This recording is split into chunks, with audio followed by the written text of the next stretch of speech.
नमस्कार, आप देख रहे हैं नेक्स्ट 9 न्यूज और मैं हूं आपके साथ मनीष कुमार सैनी। महाराष्ट्र में 288 विधानसभा सीटों पर विधानसभा का चुनाव होना है और ऐसे में विधानसभा चुनाव से पहले महायुति और महाविकास आघाड़ी के दलों के बीच सियासी खींचतान जारी है। एक तरफ महायुति अपनी सरकार बनाने का दावा करती हुई नजर आती है तो दूसरी तरफ महाविकास आघाड़ी महायुति को सत्ता से बेदखल करने के बाद अपनी सरकार बनाने का दावा करती हुई नजर आती है। तो अब ऐसे में देखा जाए तो महायुति और महाविकास आघाड़ी के बीच महाराष्ट्र के विधानसभा चुनाव से पहले सियासी खींचतान और जुबानी हमले तेज होते हुए नजर आ रहे हैं और जिस तरह से सीएम शिंदे कहीं ना कहीं फंसते हुए नजर आ रहे हैं तो वहीं देखा जाए तो महायुति में भी कहीं ना कहीं सीएम चेहरे को लेकर पेच फंसता हुआ नजर आ रहा है। एक तरफ देवेंद्र फडणवीस के नाम की चर्चा तेज होती हुई नजर आती है कि देवेंद्र फडणवीस को महाराष्ट्र के अंदर मुख्यमंत्री की गद्दी सौंपी जाएगी और ऐसे में अब सीएम शिंदे के लिए कहीं ना कहीं एक मुसीबत नई खड़ी होती हुई नजर आ रही है।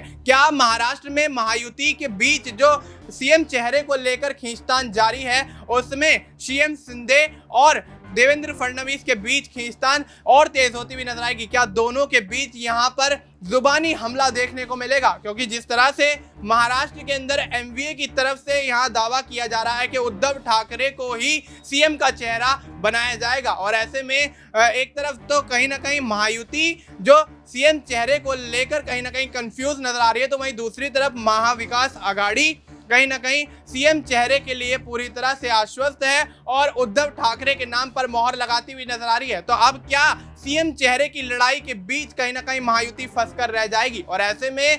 288 सीटों पर होने वाले विधानसभा चुनाव में महायुति को कड़ी टक्कर देते हुए महाविकास आघाड़ी अपनी जीत का परचम महाराष्ट्र की राजनीति में लहराती हुई नजर आएगी। क्या जिस तरह से अखिलेश यादव की एंट्री महाराष्ट्र के विधानसभा चुनाव में होती हुई नजर आई है और जिस तरह से महाविकास आघाड़ी की जीत का दावा अखिलेश यादव भी करते हुए नजर आ रहे हैं, तो क्या वाकई अब महाविकास आघाड़ी अपने आप को महाराष्ट्र के विधानसभा चुनाव के लिए इस कदर मजबूत कर चुका है कि जिस तरह से वो दावे करते हुए नजर आ रहे हैं उससे कहीं ना कहीं उनकी सरकार बनने के यहाँ संभावनाएं जताई जा सकती हैं? क्योंकि देखा जाए तो महाराष्ट्र का विधानसभा चुनाव काफी ज्यादा दिलचस्प होता हुआ नजर आ रहा है और ऐसे में अब सीएम चेहरे को लेकर महायुति के बीच जो सियासी खींचतान जारी है और पेच फंसता हुआ नजर आ रहा है उसमें कहीं ना कहीं एमवीए इसका फायदा विधानसभा चुनाव में जरूर उठाता हुआ नजर आएगा। फिलहाल आपको इस मुद्दे पर क्या कुछ लगता है? आप अपनी राय हमें कमेंट करके बता सकते हैं। बाकी देश और दुनिया से जुड़ी तमाम जानकारी के लिए आप देखते रहिए नेक्स्ट 9 न्यूज।